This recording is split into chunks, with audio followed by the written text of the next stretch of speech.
محافظة ساحلية هتلاقي حلقة للسمك أو سوق للسمك. تنزل بدري وهتروح على السوق هتلاقي السمك أشكال والوان، وهتبقى كل حاجة فريش، وأغلب الحاجة بتبقى صاحية قدام عينيك، وهتعيش نفس التجربة الجميلة اللي هتشوفها معايا دلوقتي.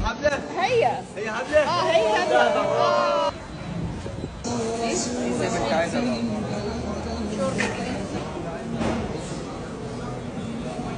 تنزل السوق هتلاقي أشكال والوان، وهتشتري حاجتك فريش وصاحية قدام عينيك.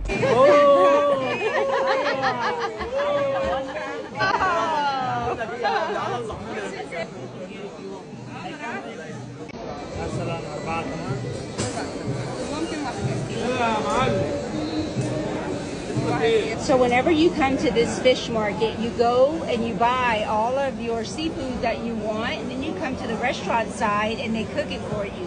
So we got fried shrimp sandwiches, some fried rice, tahina, and a salad. Hello. We're sitting right next to the Red Sea, and this is where these came from. Like fresh sea to the market, to the restaurant, to my mouth. Y'all come eat.